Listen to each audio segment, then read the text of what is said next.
Hello, Algebra 1. Welcome to part 2 of PA2, Simplifying Expressions with Distribution. So here's what I'm going to do. This is starting on the second page. I'm going to do a few problems here, show you some examples, and also provide you the full example set when we're done. Okay, what are we doing here? So combine the like terms to simplify the expression. In other words, we need to find the same things, or the things that have the same variable and exponent together. So let's look here. Let's look till we start.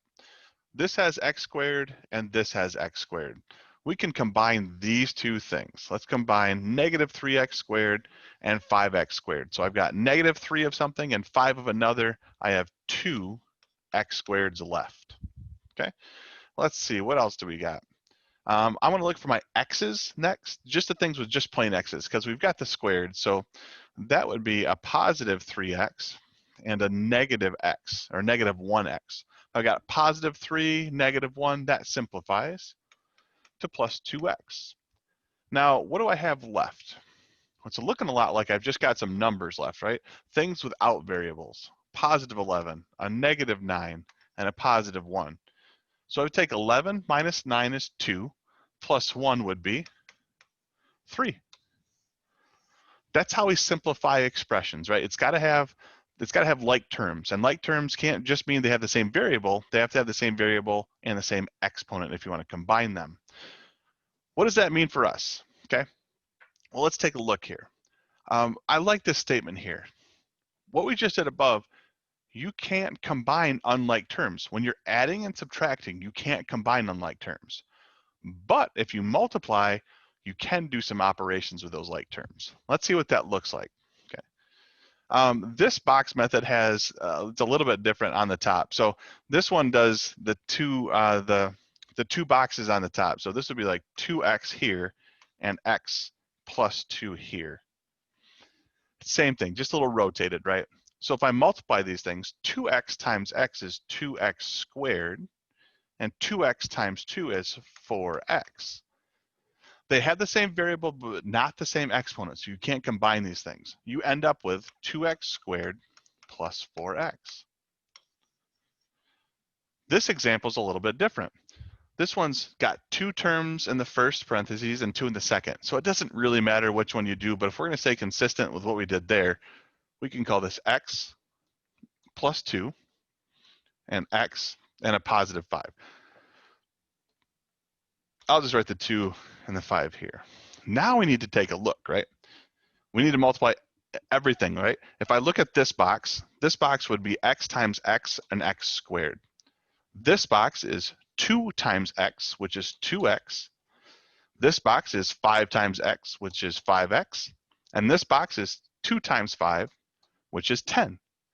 But you're saying, hey, Mr. Brayman, look at those two things. I'd say, yeah, we can combine those because they have the same variable and the same exponent. In this case, the exponent is 1. We don't write the 1 when we do just plain x's, right? Or plain variables. So let's combine it. If I wrote out what I had before I combined, I'd have x squared plus 2x plus 5x plus 10. I would have that. I would combine the x's here. This would be x squared plus 7x plus 10. Okay? So you can multiply on like terms, you just can't, add and subtract on like terms. How should the boxes be used? All right, the best way to determine how many boxes you need is to identify the types of polynomials being multiplied together. In other words, this one would have 1, this would only have like one thing, this would have like one term, and this would have to have like 2 terms, right?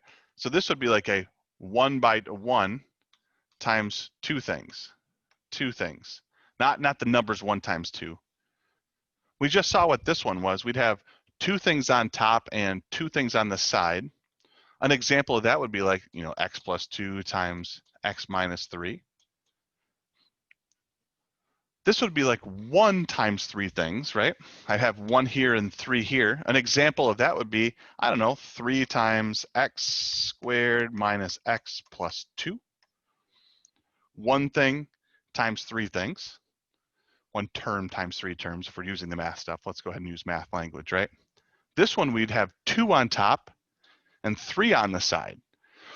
Ooh, how are we going to do that? The same way. We can do the box method or some distribution, and I'll show you that in a second. An example would be like x plus 3 times x squared minus 2x plus 6. This would be an example that you could work into this one right here. Okay? All right, let's move on. Let's move on for a second. Okay.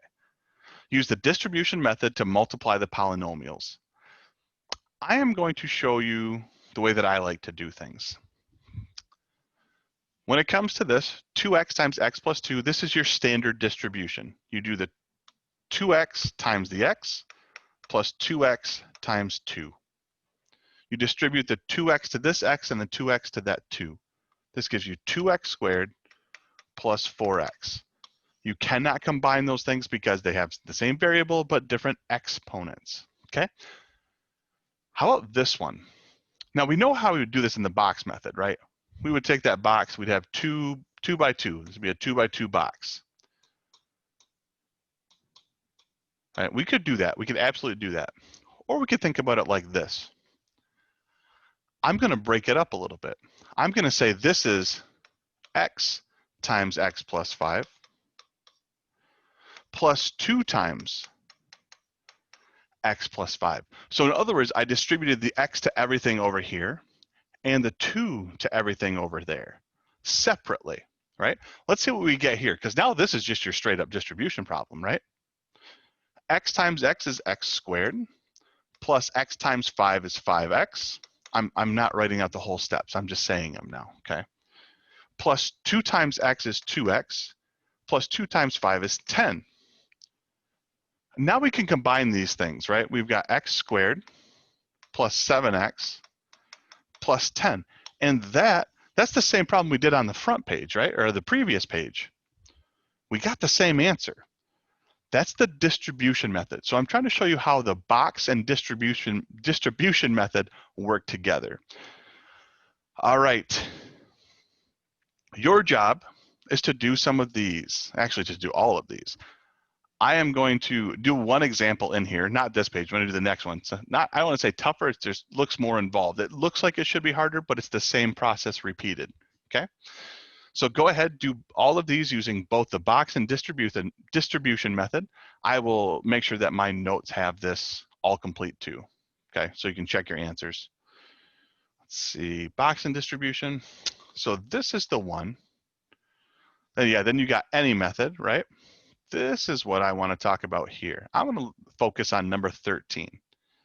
If I was doing the box method, this would be like a 2 by 3 boxes, okay? And you can absolutely do that. I'm going to write those over here. 2 boxes on top, 3 on the side. So this would be like x and 5. This would be x squared, negative 3x, and negative 2. Okay.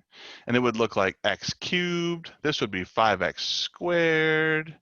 This would be negative 3x squared. Ooh, interesting. I see something going on right there, right? 5 times negative 3x is negative 15x. X times negative 2, or negative 2 times x, is negative 2x. Oh, hey, look at that little diagonal going on. And 5 times negative 2 would be negative 10. And if I simplified all those things, there's only one x cubed. Okay, so this is x cubed. How many squareds do we got, or x squareds? Positive 5, negative 3, plus 2x squared. I got negative 15 and negative 2, so I'm going more negative, so minus 17x. And then just the number that doesn't have anything there. That's the box method. How would this look if I was just to do distribution?